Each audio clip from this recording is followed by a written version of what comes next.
Dear student, আজকে আমি তোমাদের ভয়েস চেঞ্জের বেশ কিছু ব্যতিক্রমী সেন্টেন্সের ভয়েস চেঞ্জ শেখাবো। এই ধরনের ভয়েসগুলো তোমাদের পরীক্ষাতে প্রায়ই থাকে, তাই তোমাদের এই ব্যতিক্রমী সেন্টেন্স দিয়ে কিরকম ভাবে ভয়েস চেঞ্জ করতে হয় সেই বিষয়টা তোমার অবশ্যই জেনে রাখা উচিত, যাতে তুমি পরবর্তীকালে কোনো সমস্যাতে না পড়ো। তো দেখো, এর আগের ভিডিওগুলোতে আমি টেন্স অনুযায়ী ভয়েস চেঞ্জ আলোচনা করে দিয়েছি। তোমরা যদি ওই ভয়েসের ভিডিওগুলো না দেখে থাকো তাহলে দেখো আমার ডেসক্রিপশনে লিংক দেওয়া রয়েছে, ওই লিংকে গিয়ে তোমরা ভিডিওগুলো দেখে নাও, তাহলে তোমাদের ভয়েস চেঞ্জ সম্পর্কে আর কোনো সমস্যা থাকবে না। আর আজকে আমি তোমাদের জন্য যে ব্যতিক্রমী সেন্টেন্সের ভয়েস চেঞ্জ শেখাচ্ছি, এই ব্যতিক্রমী সেন্টেন্সের ভয়েস চেঞ্জগুলো এগুলো টেন্সের ফরম্যাট অনুযায়ী হয় না, তাই তোমাকে অবশ্যই এই ব্যতিক্রমী সেন্টেন্সের ভয়েস চেঞ্জগুলো জানতে হবে। তো ভিডিও শুরু করার পূর্বে তোমাদের সকলকে আমার চ্যানেলে স্বাগত। এরপরে তোমরা দেখে নাও ব্যতিক্রমী সেন্টেন্সের ভয়েস চেঞ্জ কিরকম ভাবে করতে হয়। তো দেখো, এখানে তোমাদের ফার্স্ট দেওয়া রয়েছে দ্য কাইট ইজ ফ্লাইং, ঘড়িটি উড়ছে। তাহলে দেখো, এখানে তোমাদের কোনো সাবজেক্ট দেওয়া নেই। এই যে সেন্টেন্সটা, এই সেন্টেন্সটা কিন্তু একটি ব্যতিক্রমী সেন্টেন্স। এই সেন্টেন্সের ভয়েস চেঞ্জ তুমি কিরকম ভাবে করবে না, প্রথমে তোমাকে লিখতে হবে দ্য কাইট, তারপরে ইজ দিতে হবে। এরপরে দেখো ভার্বের সঙ্গে আইএনজি যোগ রয়েছে, তাহলে এখানে তোমাকে দিয়ে দিতে হবে বিং। আইএনজি যোগ থাকলে তোমাকে মনে রাখতে হবে যে বিং দিতে হবে। এরপরে ভার্বের 3 নাম্বার রূপ তোমাকে দিতে হবে ফ্লায়েন। তাহলে কি হয়ে গেল, দ্য কাইট ইজ বিং ফ্লায়েন। এইরকম ভাবে তোমাকে ভয়েস চেঞ্জটা করতে হবে। তাহলে এখানে দেখো, বাই প্রিপজিশনও বসলো না বা আদারওয়াইজ অন্য কোনো প্রিপজিশনও এই সেন্টেন্সের সাথে বসলো না, অথচ এটা একটা ভয়েস চেঞ্জ হয়ে গেল। তাহলে তোমার দেখো, এইরকম সেন্টেন্স যদি দেওয়া থাকে দ্য কাইট ইজ ফ্লাইং, এইরকম সেন্টেন্সের যদি তোমার ভয়েস করতে বলে, তাহলে তোমাকে মনে রাখতে হবে যে প্রথমে যে ওয়ার্ডটা দিয়ে শুরু আছে সেই ওয়ার্ডটা দিয়ে শুরু করতে হবে, দ্য কাইট ইজ। তারপরে দেখো ভার্বের সঙ্গে যেহেতু আইএনজি যোগ ছিল, তাহলে এখানে তোমাকে বিং দিয়ে দিতে হবে। এরপরে ভার্বের 3 নাম্বার রূপ দিয়ে দিতে হবে ফ্লুয়েন্ট। তাহলে কি হয়ে গেল, the kite is being fluent. এরপরে দেখো দ্বিতীয় সেন্টেন্সটা একই রকম রয়েছে, দ্য কাউজ আর মিল্কিং। তাহলে এই যে সেন্টেন্সটা, এই সেন্টেন্সের ভয়েসটা তোমার ওইরকম ভাবেই করতে হবে, the kite is being fluent যেমন ভাবে করলাম ঠিক সেই রকম ভাবে এটাকেও তোমার করতে হবে, দ্য কাউজ আর, যেহেতু ভার্বের সঙ্গে আইএনজি যোগ রয়েছে তোমাকে এখানে দিয়ে দিতে হবে বিং বিং।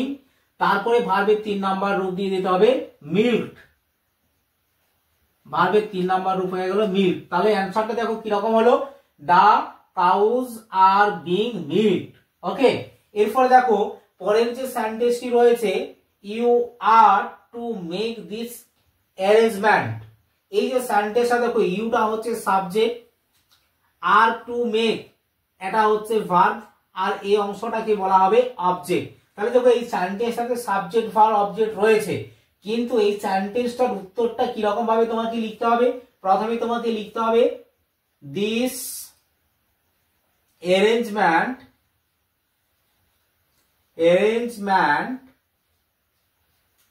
ইজ। তারপরে দেখো এখানে কি রয়েছে, টু রয়েছে, টুটা দিয়ে দিতে হবে। বি ভার্বের পরে টু ছিল, তাহলে বি ভার্বের পরে তুমি টু দিয়ে দিলে। টু এর পরে দেখো এখানে তোমার ভার্ব রয়েছে, তাহলে ভার্বের 3 নাম্বার রূপ বসানোর আগে তোমাকে টু থাকলে এখানে বিই, বি এই ওয়ার্ডটা লিখতে হবে। তারপরে তোমার এখানে ভার্বের 3 নাম্বার রূপ হয়ে যাবে, মেক ছিল তাহলে হয়ে যাবে মেড, তারপরে বাই, তারপরে হচ্ছে ইউ। তাহলে দেখো ভয়েসটা কিরকম হলো, this arrangement is to be made by you. এইরকম ভাবে তোমাকে ভয়েস চেঞ্জটা করতে হবে। এখানে দেখো এই যে ভার্বের যে অংশটা রয়েছে, এই অংশটা কিন্তু ব্যতিক্রমী একটা সেন্টেন্স রয়েছে। কেননা দেখো এখানে ভার্বের দেখো যেহেতু একটা বি ভার্ব রয়েছে, তাহলে ভার্বের সঙ্গে নিশ্চয় আইএনজি যোগ হওয়া উচিত ছিল, কিন্তু এখানে টু এই প্রিপজিশনটা বসিয়ে তারপরে তোমার এখানে একটা ভার্ব দেওয়া হয়েছে, সেটা প্রেজেন্ট টেন্সে রয়েছে। তাহলে এইরকম ব্যতিক্রমী সেন্টেন্স দিয়ে তোমাদের অনেক সময় পরীক্ষাতে ভয়েস চেঞ্জ আসতে পারে, বা তোমাদের শিক্ষক শিক্ষিকারা এরকম অনেক সময় ভয়েস চেঞ্জ দিতে পারে, তাই তোমাকে অবশ্যই এই ধরনের ভয়েস চেঞ্জটা জেনে রাখা উচিত। এরপরে দেখো পরের সেন্টেন্সটি কি রয়েছে, I heard him come from the garden. এই যে দেখো এখানে আই রয়েছে, এটাকে বলবো সাবজেক্ট, হেয়ারটাকে বলবো ভার্বের 2 নাম্বার রূপ, হিমটাকে বলবো অবজেক্ট, আর এটাকে বলবো কমপ্লিমেন্ট। তাহলে এটা ভয়েস করতে গেলে দেখো যেহেতু হিম রয়েছে, তাহলে এখানে তোমার হি দিয়ে শুরু হবে, হিম থাকলে হি দিয়ে শুরু হয়। এরপরে দেখো ভার্বের 2 নাম্বার রূপ রয়েছে, তাহলে এখানে বি ভার্ব হিসাবে ওয়াচ হয়ে যাবে। এরপরে ভার্বের 3 নাম্বার রূপ এটাই হবে হেয়ার্ড, হেয়ার্ড। তারপরে হবে কমপ্লিমেন্টটা কাম ফ্রম দা গার্ডেন। এরপরে দেখো সাবজেক্ট হিসাবে আই রয়েছে, এইখানে তুমি বাই মি এই অংশটা দিতেও পারো আবার নাও পারো, দিলেও হবে না দিলেও হবে। তাহলে দেখো ভয়েসটা আশা করি তোমরা এটা বুঝতে পারলে। এরপরে দেখো পরের সেন্টেন্সটি কি রয়েছে, the novels of Tolstoy interest me. তাহলে দেখো এই যে দ্য নভেলস অফ টলস্টয় এটাকে সাবজেক্ট বলবো, ইন্টারেস্টটাকে ভার্ব বলবো, আর মিটাকে অবজেক্ট বলবো। তাহলে দেখো এখানে তোমার কিরকম ভাবে হবে, এখানে মি রয়েছে তার মানে এখানে আই দিয়ে শুরু হবে। এরপরে দেখো এখানে তোমার ভার্বটা রয়েছে ভি1 রূপ অর্থাৎ প্রেজেন্ট রূপ রয়েছে, তাহলে এখানে আই এর পরে এম দিয়ে দিতে হবে, বি ভার্ব হিসাবে আই এর পরে এম বসবে। এরপরে দেখো ভার্বের 3 নাম্বার রূপ বসবে ইন্টারেস্টেড, ইন্টারেস্টেড।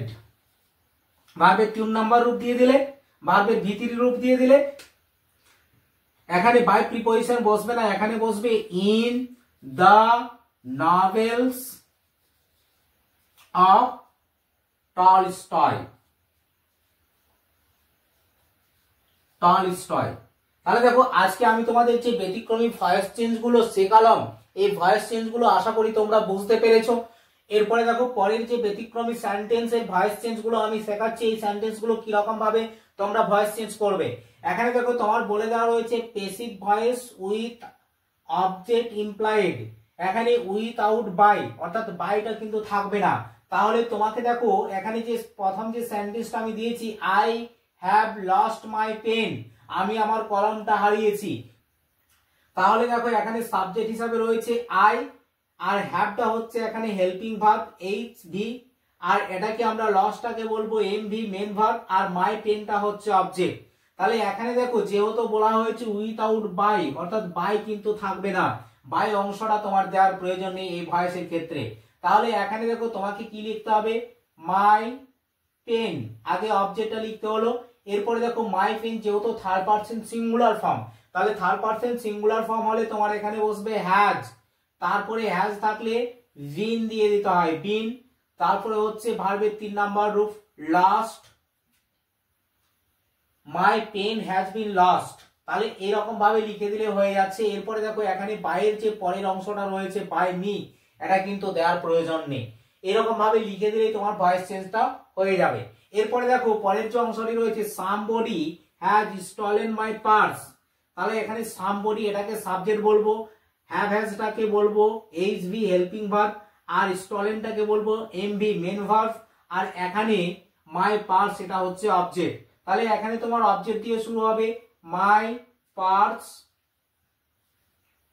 এরপরে রয়েছে দেখো মাই পার্স হচ্ছে থার্ড পারসন সিঙ্গুলার ফর্ম, তাহলে এখানে তোমাকে দিয়ে দিতে হবে হ্যাজ, তারপরে বিন, এরপরে হচ্ছে ভার্বের 3 নাম্বার রূপ স্টলেন।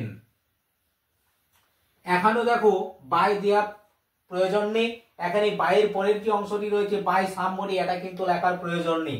তাহলে এখানে দেখো কিরকম ভাবে তোমরা ভয়েস করলে।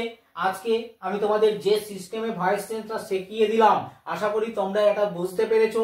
তো ভিডিওটা আজকে এই পর্যন্তই। ভিডিও শেষ করার পূর্বে তোমাদের কাছে ছোট্ট একটা রিকোয়েস্ট, তোমরা যদি আমার চ্যানেলে এসে থাকো প্রথমবার তাহলে তোমরা অবশ্যই আমার চ্যানেলটি সাবস্ক্রাইব করে অন নোটিফিকেশন অন করে দেবে। যখন পরবর্তী ভিডিওগুলো আমি আপলোড করব তখন তোমরা সবার আগে সেই ভিডিওগুলো পেয়ে যাবে, আর তোমরা নিত্য নতুন গ্রামার আমার এই চ্যানেলের মাধ্যমে শিখতে পারবে। আর তোমাদের যে সিলেবাস রয়েছে ইংলিশ সিলেবাস রয়েছে, সেই ইংলিশ সিলেবাসের লাইন ধরে ধরে যখন আমি পাঠ্যাংশটা আলোচনা করব তখন তোমরা সেই ভিডিওটা সবার আগে পেয়ে যাবে।